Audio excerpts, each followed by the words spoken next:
This is the Raw and Radical Woman in the Arts podcast, and I am your host, Maureen Broadbeck.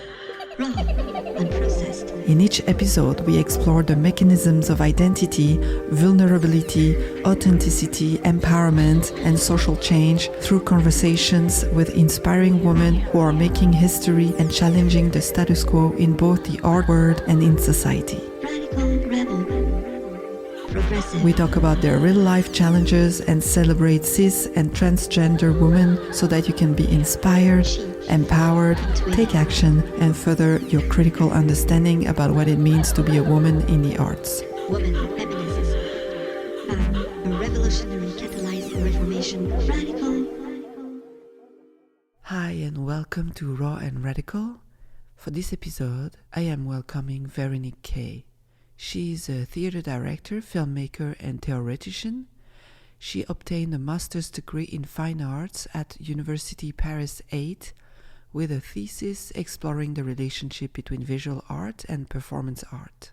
In 2011, she studied cinema at the French National Film School, La Fémis, and in 2015, she was invited to the Collegio Teatro of the Venice Biennale, directed by Romeo Castellucci. She develops hybrid and experimental performances through visual and sound researches based on the creative poetic use of digital technologies. Her performances question specifically the tension between the video and the presence of the actor and the audience. From 2011 to 2013, she was an expert for the new technology Arts and Project Fund at the Dispositif pour la création artistique multimédia et numérique, which translates to the Device for Multimedia and Digital Artistic Creation, that is part of the CNC, the National Center of Cinema and Animated Image of the Ministry of Culture in France. Since 2013, she has been associated with several diminished reality research projects. She collaborates with other directors for the development of spatial video creation. She also directed several video and experimental documentaries. And today, she's proposing us to become Pirate Woman. So, hi, Véronique. Welcome to the show. I'm very happy to have you with us today because you have a remarkable work with a video performance, sound, scenography, installation, augmented reality. Could you tell us about your work and how you got to do all this and how you arrived where you are now? Okay, so before to explain you my work, maybe I will introduce myself. So I'm a theater director and a filmmaker, and I obtained a master degree in fine art in the University Paris 8 in Paris. And after I studied cinema at the French National School called La Fémis in 2011, and at least I was invited in 2005 to the Collegio Teatro of the Venice Biennale, directed by Romeo Castellucci. So it's quite important for me. So, and I explored the video, the multiple use of the medium.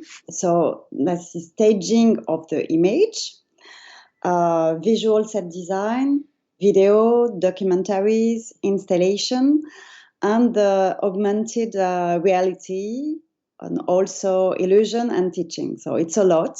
But through these different forms, I try to develop a dramaturgy of the image, where the sensitive and the poetic dominate the medium. It's really important. So to explain a little bit my different way to work, so as a director and a video set designer, so I develop hybrid and experimental performance through a kind of visual and sound research based on the creative use of digital technology.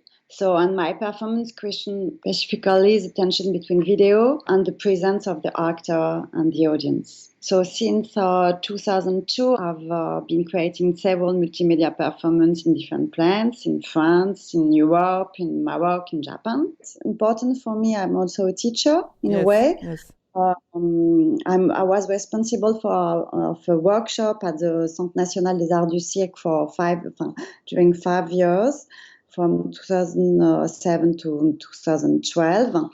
And it was about how to work with a video on a stage. And after that, I've been invited in several art schools to direct this same workshops, so in France, in Belgium, in Swiss, in Czech Republic, and so on. And for me, it's quite important to try to give to help people to have a reflection about images on the stage. Yes. The last part is as a filmmaker, so I realized several video and experimental documentaries. So this film have been presented a lot in various festivals and programs, and notably at Video Forever, created by Barbara Polla and Paul Arden. And I'm currently providing an exhibition of my video works at the Analytics Forever Gallery in next March. Great. 2021. So this was my background. And I'd like to say that my position in art and his life is linked to the thematic of my work, which I could summarize as an initiatory path, un chemin initiatique, turn toward the other, to the human being, to the woman, but also to the man. So the start of this initiatory path began with a personal investigation. So I traveled a lot in a lot of countries. And also I read a lot of poets. So I can give you some names because it's important for me that you can reference. So I have a list: Adonis, Ibn Arabi, Thérèse d'Avila, Georges Bataille, Paul Claudel, Dante, L'Alded, Jean de la Croix, Emily Dickinson, Marguerite Duras, Gérard de Nerval, Paul Éluard, André Gide, Allage, Hölderlin, Anaïs Nin, Petrarch, Shakespeare, Scheissenagen, Spinoza, Lao Tzu, Hildegard von Bingen, Virginia Woolf, Simone Weil, Abby Warburg, Marguerite Yourcenar. So it's a short list, but these books and these poets are really important for me. And this reading and this trip all over the world guide me and put me on the path of what I call my epiphany, to say a kind of philosophy of existential erotism. You need to tell more about this. Yes, existential erotism. So for me, it's a philosophy of the movement, a philosophy of wandering, a philosophy of desire, of the poem, and a way of erotizing every moment of life, very far to the illusion. I try to carry the torch of the reality of the present in its tragedy and its joy. And I speak about existential erotism because of a citation of Georges Bataille, which is l'érotisme.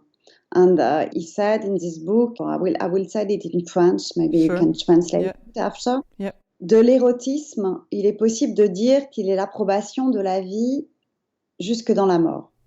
This would translate to, of erotism, it is possible to say that it is the approval of life until in death.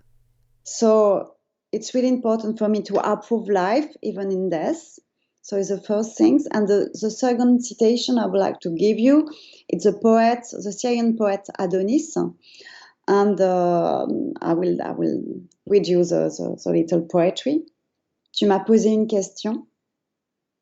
Meurs d'abord ou bien flambe telle une blessure. Descends dans mes cendres et demande. Tu me demandes quel est mon pays. Mon corps est mon pays. Beautiful. I could translate this to, you ask me a question, die first, or burst like a wound. Come down to my ashes and ask me what is my country. My country is my body.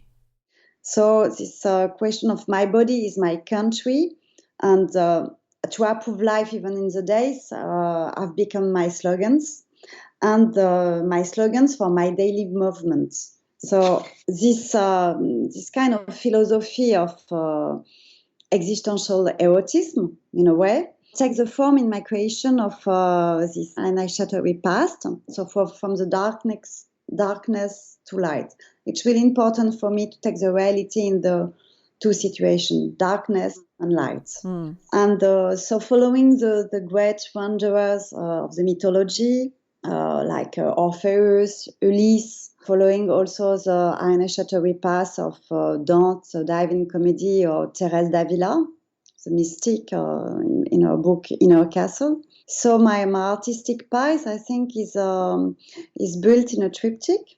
So the first thing is what I call the apocalypse. So I mean the apocalypse in the common sense of the world, which a series of video and performance which look at the worlds and the vanities of the world.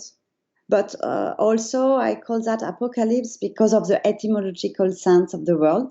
Apocalypse, which literally means to lift the veil. So it's really important for me, the first step, to look at the world and after to lift the veil, to discover something else. So this is the first part. So the second part of the triptych is what I call the Annunciation, in reference to the biblical terms. So it's a series for me of performance and video about a woman who carries the announcements of the rebirth. So after having lifted the veil. So for me, the woman, it's really important for that because she's a mediator. It happens through her. And after that, so it's the third part of my triptych, the Epiphany. So with several words that carries this philosophy of the open, of the possible, of the existential erotism through the poems, the imaginary, the landscapes, the nature, and the body as a country. So for me, the woman in between darkness and light, because the woman is a mediator.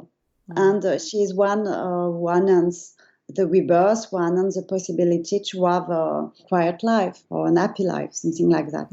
Could you tell me, for you, what is the definition of eroticism? Because I think that's very important in that context to have your own definition. Erotism, for me, it's a desire in every daily movement. So would you say awareness is something important, right? Exactly. It's a work.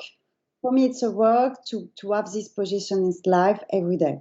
It's really important to say, okay, we are man, woman. We know, for example, the sexual desire. We know it. We know what happened in our body.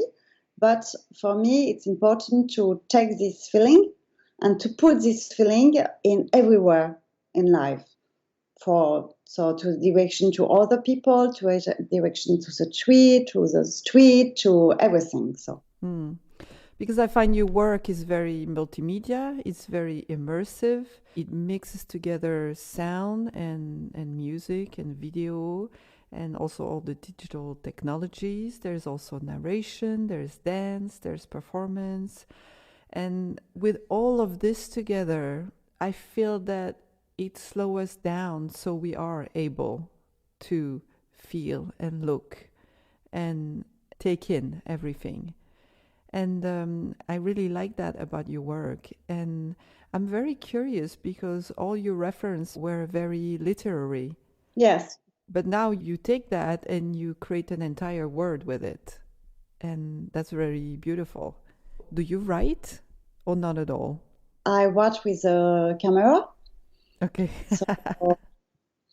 No, it's I watch really with camera. I have always my camera with me. And, I shot every day something, what happened, and for me it's a way to write. I also write a little bit, but for me. For you. Yes, for me it's not really public. And in the performance, it's a writing with different medium, text, video, music, sound, and everything is written before to have a rehearsal. Yeah, it's really built. There is a real construction of the performance. Would you like to talk about Sleeping Beauty, the performance you did and started in 2008?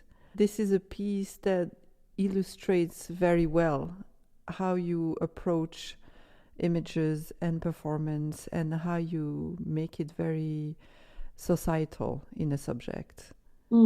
So you took basically different scenes of women in films that are sleeping in different positions that can be very mysterious. We're not sure what's happening really, if they're sleeping or not sleeping. And then what I really like is towards the end, they all fall down.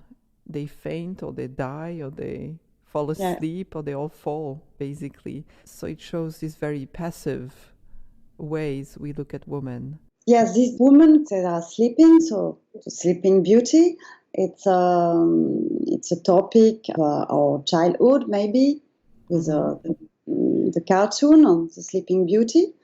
And for me, it was a way to put them together, to go over the muse, to go over the nice Sleeping Beauty and this role of the woman not free, not, like the stereotype of the princess. And also this video was made for a performance. And the performance, for me, it was really important. And I did this video for the performance. And in the performance, it's really simple. So I present this video in a big place. And I ask all the women who are working in the place where I present this video to come and sleep in front of the video. Yeah.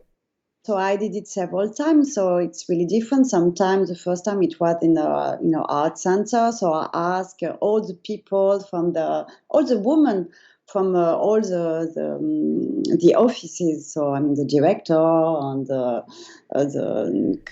manager of everything. One who cleaned the floor and it was really nice because it was with the real presence of the body. This woman became a kind of army. An army in an art center, we sleep in front of the public and of the audience, so it was really nice. And after I did it several times, I did it in an art school in Erg in Brussels. And it was during a seminar for all the students of the school. So it was a very, very big space. And I asked all the students, the women, to come and sleep. So there were maybe 100 sleeping on the stage and with a video. So for me, this video was made with the fact that when you see the body sleeping in real in front of you, it's not a muse anymore. It's not a Sleeping Beauty. It's just a woman who say, okay, I do what I want. So I want to sleep during my the time I should work or listen to, I don't know, a seminar of I don't know what. Okay. Both things are really important. So it's like a reversal of power in a way. Exactly, a reversal power. But maybe I can speak to you now to the pirate woman, because after Sleeping Beauty and other way to try to do films about women and also to look at the woman in a different way. And because I'm a woman, I'm an artist, and we know that it's not easy every day as an artist.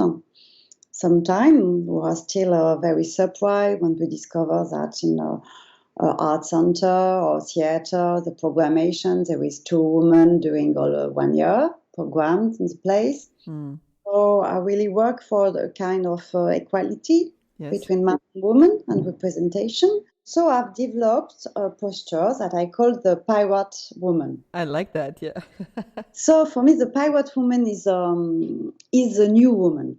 She's a pagan and a mystic, ruled by one belief, her own. So the pirate woman, I can say it's me, but it can be also you, Maureen.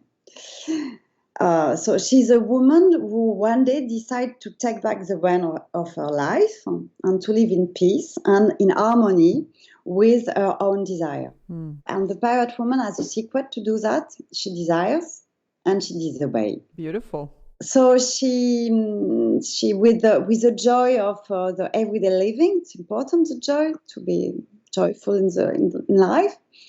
So she freed herself from education, from the fact to be a good student, from feminine obligations. She also cleaned up her chaotic past, her tragedy, her uncertain future, and the reality announced as a catastrophe. So the pirate woman desires. She lives in the present, independent and rebellious. She smiles, air in the wind and a sword in her pocket. So she disobeyed to the standard, to the politically correct, to the morality, Yep. the expectation, to the harassment, to the pettiness, and all forms of imposed governments, political, sociological, or societal. She despises dogma of any kind, for example, religious and environmentalist, political, feminist, economic, and any form of guilty and moralizing thought. So the pirate woman say no to the oppressor, Yes. and the pirate woman say yes to herself. Yes. But the pirate woman is convinced that the normal human life is to look at other people's face, but not to care about your own. And it's references to Rimbaud, the poet, said in his poetry, Je est un autre. I is another. Yes, I is another. And so the pirate woman loves the other, man and woman. And she is interested in human behavior without judgment and with kindness, with respect for the freedom of each, of everybody. To summarize, the pirate woman is a romantic, independent, and joyful movement in the infraordinary of ordinary people's life, like her.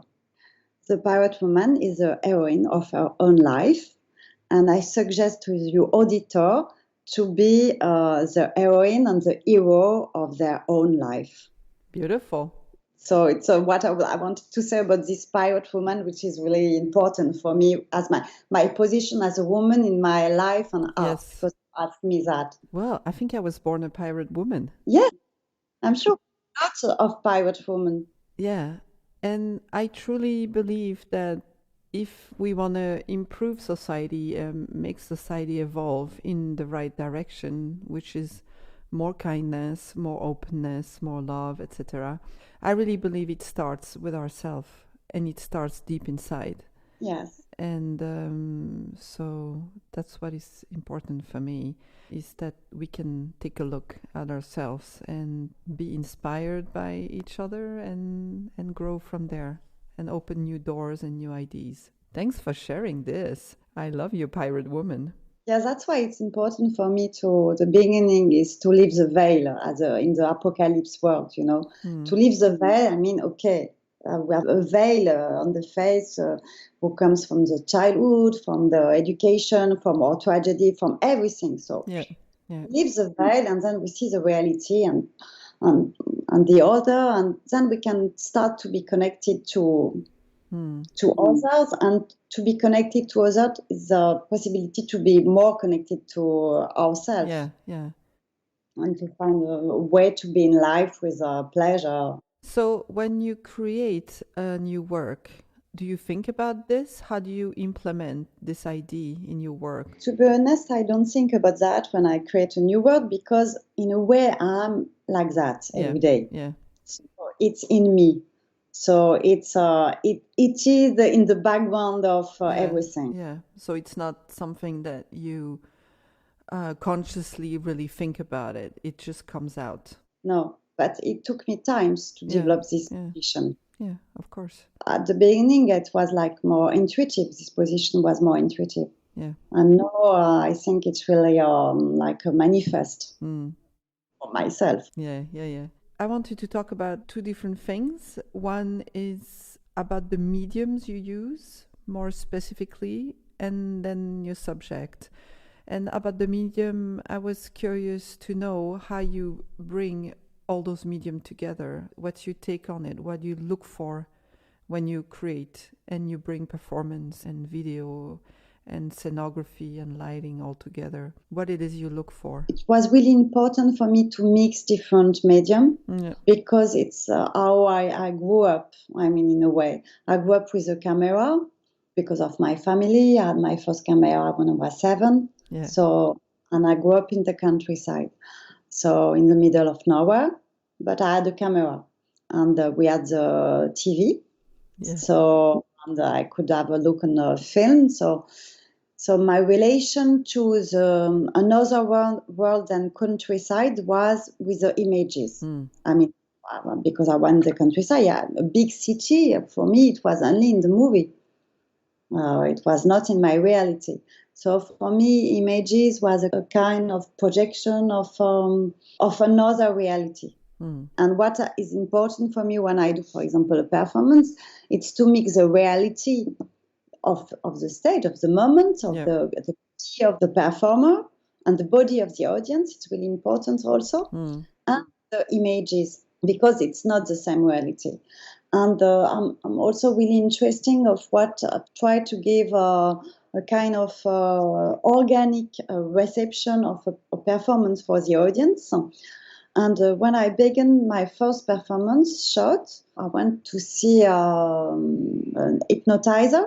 And he explained me what he did to hypnotize people. And he used different medium, images, sound, the way people were sitting, relaxation, so their body. So it was really an organic way to put people in a way to be in another condition. So I don't want to say that I want to hypnotize my audience. What is important for me in art is to give a mirror effect to the audience. That the audience is really concerned or find something interesting for our own life in the art proposition.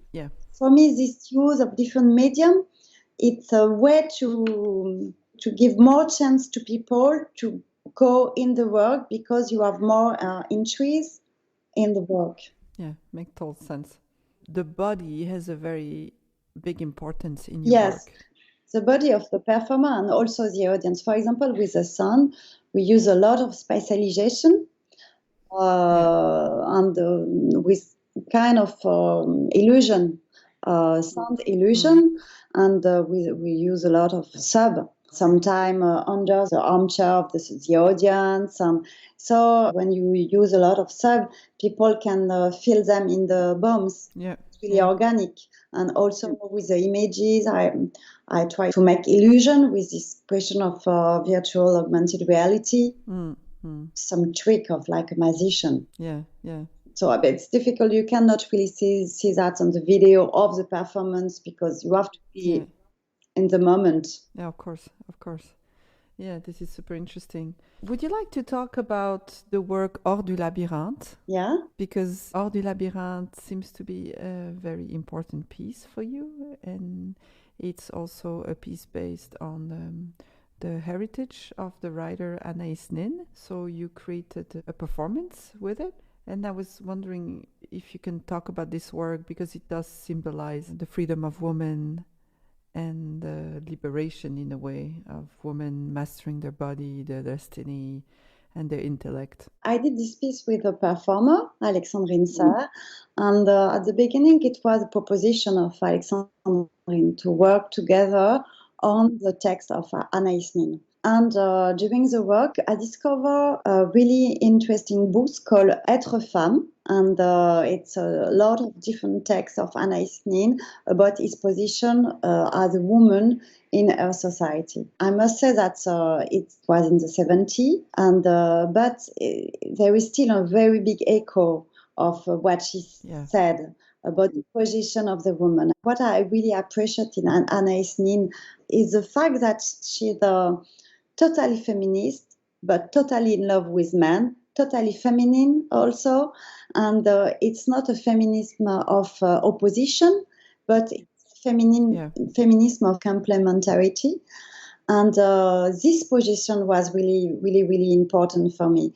And in the performance, I discovered the text of also of Bataille, l'érotisme, and the performance in the mix between Anaïs Nin and l'érotisme de Bataille. It was the first step of this question of, for me, erotism in life, but eroticism in a way as Anaïs Nin was a love of lovers, and the love she was free in everything, and where she wrote her diary, and this performance was interesting too because Alexandrine did pole dance. She's a performer and she's a pole dance dancer, and the pole dance is usually you can find pole dance in a peep show or for striptease and and the men are looking to a pole dancer in club. Yeah. So it was the way to say, okay, no, I mean, it could be very nice to have a pole dancer on the stage and to speak about women. And especially because we use the pole dance in a very strange way. I don't know if you can see on the photos. She at one moment she's like the Christ, so like an icon. So it was always a way to change the position between man, woman. Who has look at the other, how you are look for man or woman. So it's really important. It worked for me. Great. What is the most important exploration for you in creativity and society and your work? I will speak about today. Yes, of course. Where I am today. Yeah. I think that we live in a difficult period, difficult time. And I lived in Paris. And in Paris, the big city, very nice, beautiful, but also with a lot of poverty and a lot of problems. Yeah. With a lot of aggressivity also. And so I think the world is not in a very good moment. Maybe beginning of the century, I don't know what will happen, and my position today, it's not to focus on this bad feeling about what happened, but to open to light, to open to joy, to open to something positive and universal for everybody. Yeah. I give you an example of that. During the lockdown, I was in Brittany, in an island, and for the reason of the lockdown, I was blocked on the island, and I was blocked alone because there were nobody. I took the last boat. Oh, wow. Nobody could arrive after me in the house. And I spent almost 3 months alone in this house, and I've decided to go everywhere to the coast and to show the horizons every day. Yeah. For me, this is my position. I mean, today, because I did a small videos to present that, but I would like to do a performance or something about the question of horizons, which is really interesting because we are supposed to be the same every day in our social life.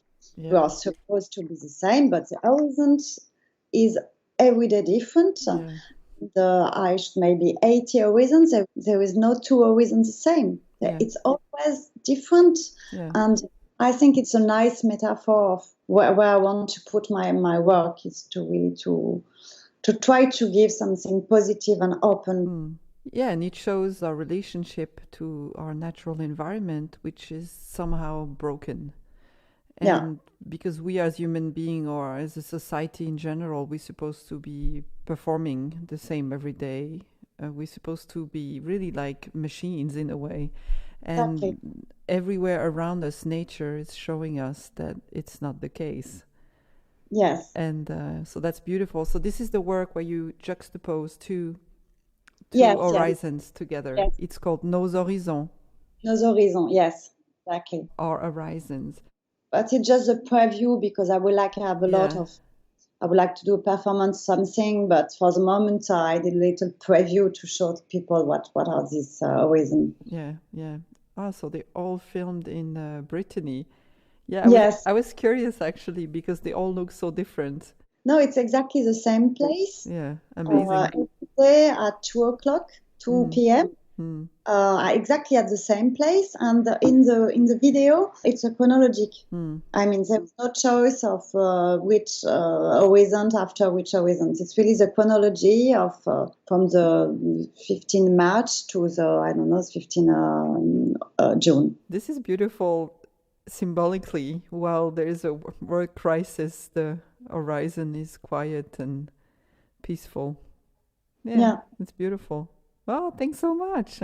Is there anything else you want to add or talk about or mention in regards to our subject of women in the arts? I will propose to every woman to become a pirate woman. Yes, thank you. This was such a great conversation. Thanks to Véronique for this proposition for all of us to become pirate women. I hope you find this inspiring. Until next time, keep the dream alive and join this global dialogue. This podcast is supported by Pro Helvetia, the Swiss Arts Council. Thanks a lot to them for believing in us. Thanks for listening to Raw and Radical Women in the Arts podcast. Learn more about our featured artists and sign up for news and updates by visiting our website rawradical.com. Organic, radical, profound. Please consider leaving us a comment and review on your preferred podcast listening platform to help others discover the show and take part in this global dialogue. She, intuitive. I am Maureen Broadbeck, Fatal. and until next time, keep the dream alive. Woman.